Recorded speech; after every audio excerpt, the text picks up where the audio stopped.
Sports Talk Chicago. Here with Jon Zaghloul, and we are back and ready for today's special guest. He's the host of Tell Me a Story I Don't Know, and he's covered Chicago sports for 30-plus years. Please welcome George Ofman to the program. George, it's great to have you on. How are you? Always a pleasure to be with you, John. I'm hanging in there. So, George, what's your take on the Bears' injury news, first off? I mean, see, I think they have an injury every hour. You got to keep track of, who's getting injured and when. It's been a whirlwind with them, which makes things a lot more difficult for them, particularly with their offensive line, where they have really been stung badly. And that's where the fear factor comes in with Justin Fields a little bit. But, I mean, the season is still enough time away that they can patchwork some things together. But, Tevin Jenkins, that's an unfortunate disaster for them. And as for their other players, I mean, when you have to bring in a 39-year-old veteran, you've got issues. What was your reaction to that signing specifically? Desperation. What do you think? I mean, he's an established player, but at 39, and he's not going to play every snap, and who knows how many games he's going to play. That shows you in the marketplace what's available, and it's not much. And when you're already teetering on disaster and you've got to do that, then the issue is really tense. And so the Bears need some of these players to come back healthy, particularly on their offensive line. I mean, the fact that, Eddie Goldman is practicing and Eddie Jackson is practicing on their defense, that's a positive. But, the key here, everybody's talking about Justin Fields, very understandable. But it harkens back to when they had Jay Cutler here. Jay Cutler was going to be, he's finally their franchise quarterback. And in the first year, he was sacked 35 times. In the second year, he was sacked 52 times. The guy got killed. Why? They didn't have an offensive line. Well, it's not much different now. Should Justin Fields start with that sort of protection? With their makeshift offensive line today, would you be comfortable with Fields starting? Well, I think Matt Nagy has pretty much spelled it out. Andy Dalton is going to be a starter. I don't have an issue with that at all. How long that lasts remains to be seen. A guy like Fields is a different kind of cat. He can make you look better. At the same time, you want to make sure he's protected. But that's not like to say, we're going to serve Andy Dalton on a platter with this offensive line. If that's the case and you're thinking along that way, Justin Fields might be in there for the second series. But, he's already said, look, this is the way we want to do it, and I have no problem with that. Let Justin Fields go along. Let's see where he's at. I'm on this bandwagon. I'm just sitting on the back seat. I'm not one of those that's pushing and saying, you know what, you got to put him there game one. It's okay. Let's see how things progress. The guy's got poise. The guy's got athleticism. The guy has the it factor. I don't think anybody's going to doubt that at all. What's his ceiling in the NFL? How far could he go, George, when you watch him? Well, that remains to be seen. We've seen him in one game, and albeit, against the second teamers, that's fine. But what's most important is when he said the game was slower to him, that's a good thing. It'll certainly speed up when he starts facing, the number one defenses in the league. The game will speed up. But he definitely showed the poise that is necessary to be rated that high as a quarterback. His ceiling is probably very high. But, part of that ceiling, John, is having enough good wide receivers to throw to. Right now, the Bears have Allen Robinson and Darnell Mooney. And after that, it gets a little bit thin. So, but again, he's the type of talent that is going to make your team better. In the case of Mitch Trubisky, the talent around him tried to make him better. In this case, it's the flip side, and that's the way it should be. Are you looking forward to Trubisky starting the preseason game? Oh, it's no big deal to me. I mean, Mitch Trubisky will be lucky if he plays it down this year. If Josh Allen is healthy, he'll never see the light of day. But it is kind of interesting that the Bears are hosting a Buffalo Bills team with Trubisky at the helm, and it doesn't matter what he does. He could throw for 10 touchdowns. I highly doubt that's going to happen. I hope the fans treat him with some respect. I can understand where fans will boo, and if they're booing, those boos are going to the general manager, not so much to Trubisky. But I don't think it's such a big deal. It's a preseason game. It doesn't mean anything. And when the season gets underway, as you go along during the season, people will forget Mitch Trubisky. They'll remember Fields, and they'll just simply forget Trubisky. George Ofman, you're on Sports Talk Chicago. George, do you trust Matt Nagy in developing Fields properly? Well, I think he finally has a quarterback in Justin Fields that he can mold. I don't think he had that guy in Matt Nagy. I think he knew that. I think management eventually saw that there was so much you could do with that guy. Fields is a different story. And yes, there's a big responsibility with Nagy and his offensive-minded people to help this guy become the top-notch quarterback in the NFL. So there is pressure on him, and I want to see. But again, it's a big difference when you are the head coach and you are served Mitch Trubisky. It would be easier if you were served, say, Pat Mahomes. That'd be a lot easier, wouldn't it? Well, now if you're served Justin Fields, that should be a lot easier as well. How safe do you think his job is moving forward? Unless the Bears have a brutal start, and a brutal season, I suspect he's going to be back here next year. Are you okay with that? I mean, do you think he has the talent and the skill set as a coach to be successful in the NFL? Well, again, once again, I think skill set is one thing. Talent is the key. You need talent to win. And when you look at the Bears, are they talented enough to be a playoff team this year? That's the big question mark. That you have a defense that's in flux, that's aging. You need a little more help at wide receiver. I don't think there's any question about that. You need a stronger offensive line. So I think the book is out. Let's see how he is able to maneuver with Andy Dalton, who's a veteran quarterback. It's completely different than Fields. He doesn't have nearly the athleticism that Fields does. That presents you a completely different package. So I'm sure he's salivating at the idea of using Fields.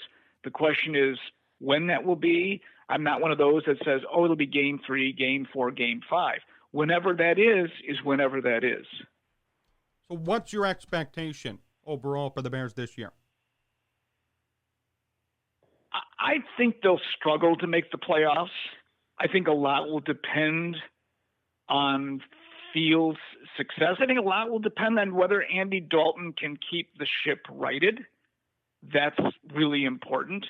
Whether or not their secondary is good enough to keep the opposition down. Look, the fact that they have Eddie Goldman back, and if he's healthy, certainly helps their run defense. That's, I think, very crucial. Whenever Tariq Cohen comes back, that's going to help their offense. But it would be really difficult for me to sit here and tell you today that I think they'll be a playoff team. They could be a 9-8 team. They could be an 8-9 team. It's hard to say those numbers when it's 17 games. So if you ask me today, I don't think they'd be a playoff team. But then again, Fields becomes a huge X factor. George Ofman, you're on Sports Talk Chicago. George, let's talk baseball now. What was your reaction to the Cubs trade deadline moves?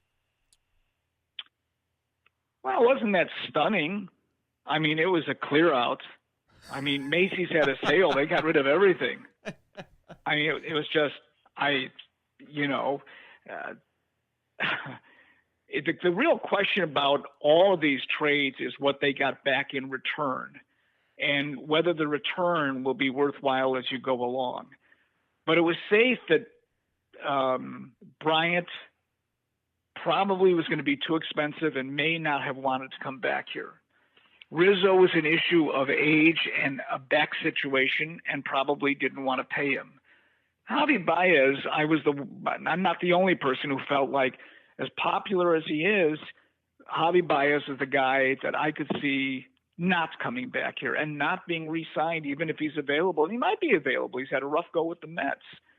I mean, there were other moves as well, including Kimbrel and Tepera. So they stripped this franchise down.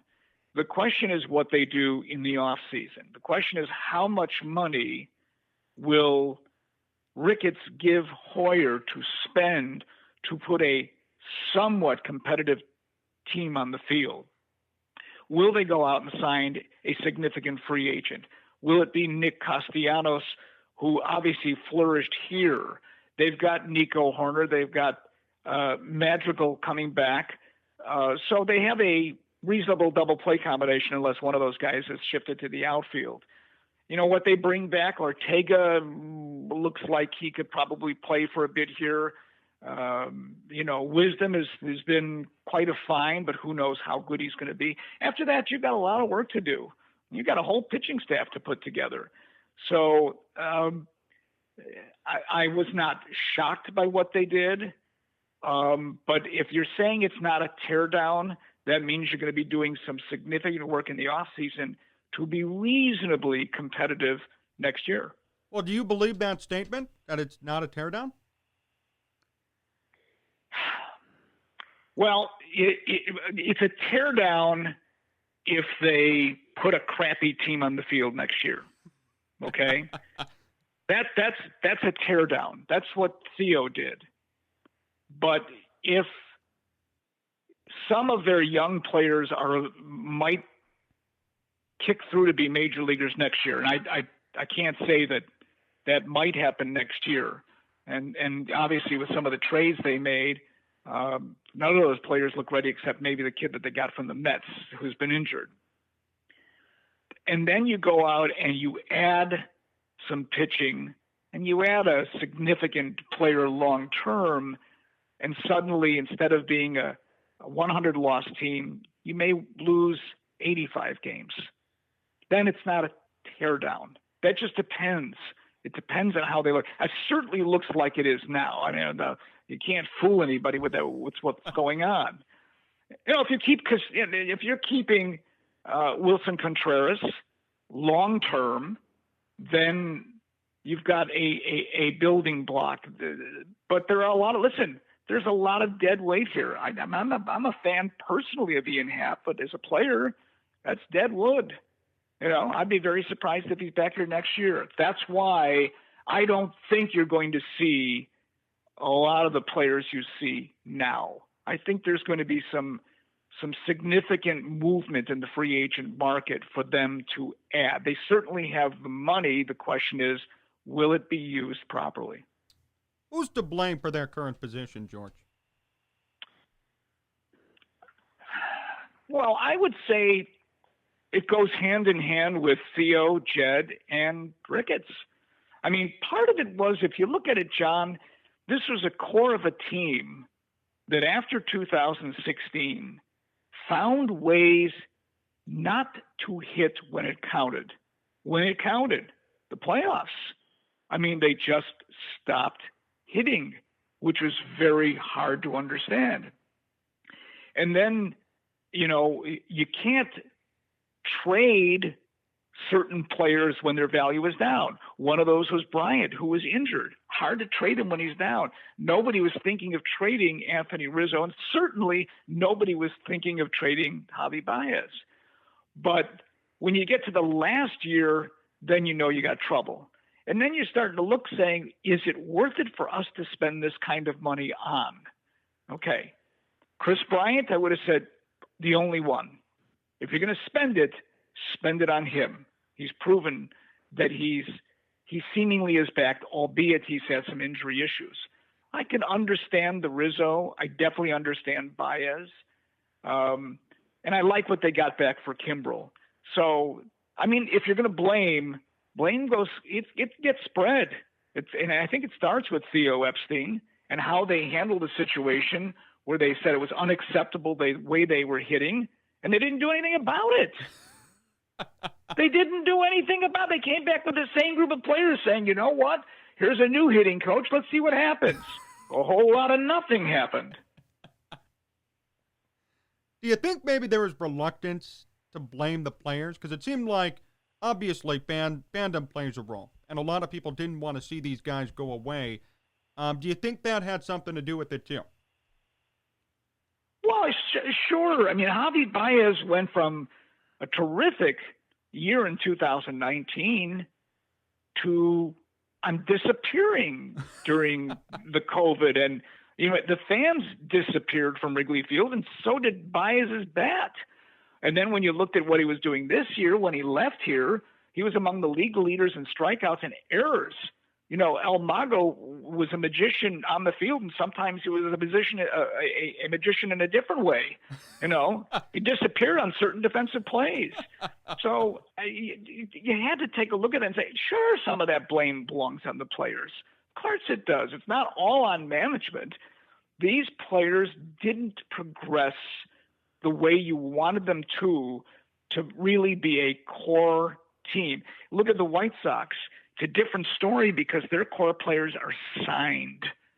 And the White Sox managed to do something that was, you know, you don't see many teams do what they did. They signed their core players to long-term deals and, you know, for reasonable prices.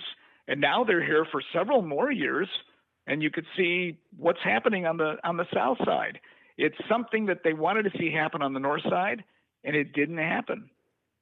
How impressive have the White Sox been this year, George?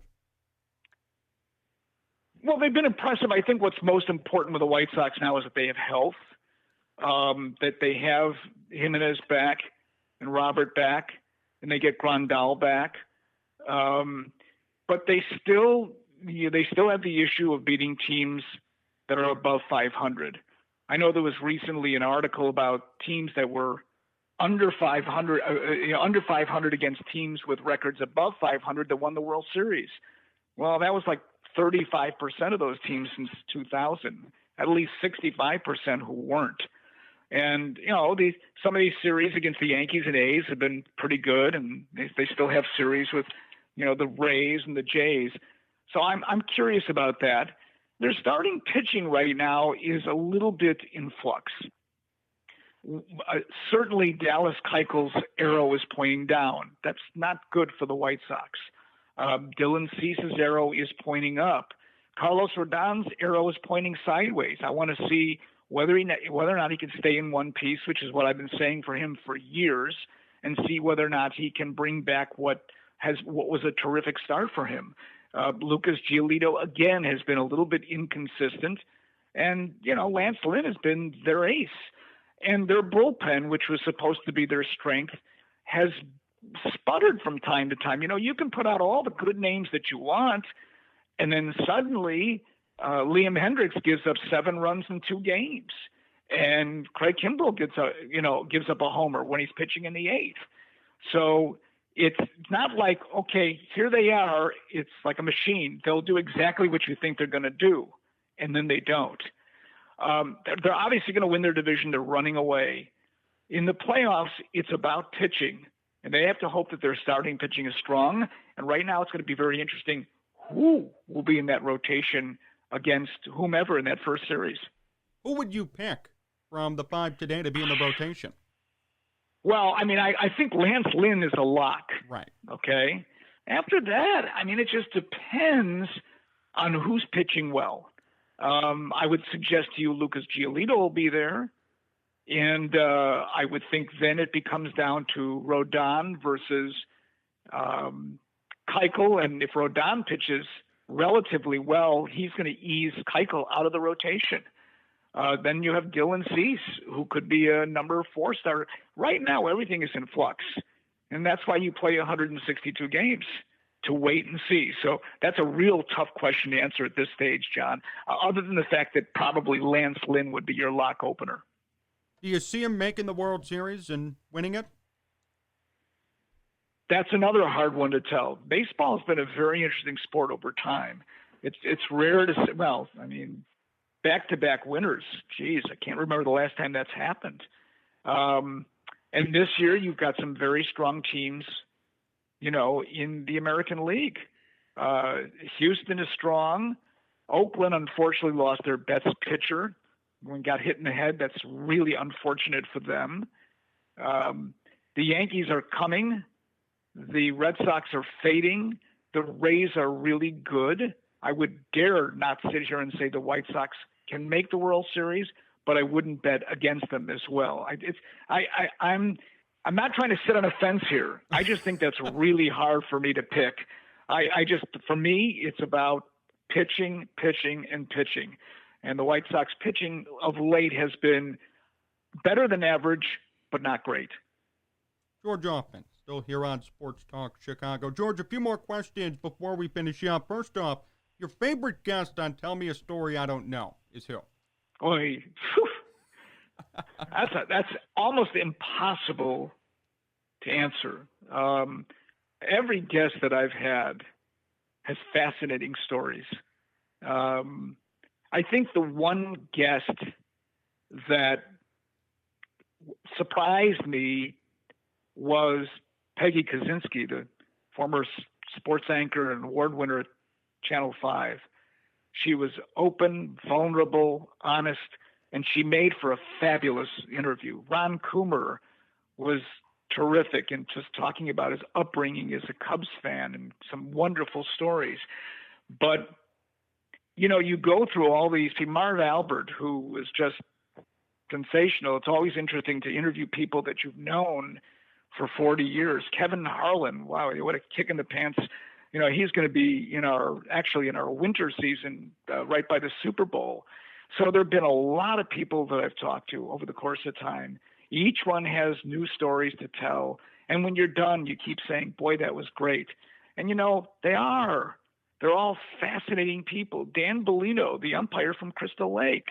I mean, he had some wonderful stories about not only his upbringing, but his very first day umpiring in the majors, which happened to be a game at Wrigley Field in which he had to drive from Crystal Lake at 5:30 and got a police escort when he got off the highway. That was a great story. So it's like, whoa, really? Told the cops, listen, I'm umpiring tonight. Can you get me to the ball game? And they did. So it's a lot. I can tell you, it's a joy to do. Our third season begins September 7th. And we're going to have 2 back-to-back episodes with 2 really well-known Chicagoans. What should listeners expect for season 3? Well, it's going to be a little more seasonal. We're going to have more football guests. We're going to have several basketball guests, including Adam Amin, who I recently met. He was the first of all of my guests that I had never met before. So I wanted to meet him, and we did. Wonderful guy. It was really, it's got rocket to stardom for Adam. I'll do a little bit of hockey with Doc Emmerich, who I interviewed last May. And he's got great stories about growing up in Indiana and coming to see Blackhawks games as a kid. So, and Laura Oakman, who's the sideline reporter from Fox, who worked here locally covering Michael Jordan back in the day. And she's got quite a bunch of stories to tell. So, we try to be a little more seasonal now in the fall season. And so there'll be, like I say, a number of football guests. Habarkish is another one. He's got some really interesting stories to tell. So it's just a great deal of fun. And I really, really want people to listen to this, to subscribe to Tell Me a Story I Don't Know. And you'll find that when you listen to one, you may want to listen to a couple as you go along. And George, before we finish up today, last question. What's the funniest story that's been told on the podcast? Probably Eddie Olczyk's story about the birth of his second child, which is priceless. He can tell a story as well as anybody. And it's just the story about the birth of his child while he was a member of the Toronto Maple Leafs. And that night, he was traded to Winnipeg while the birth was taking place.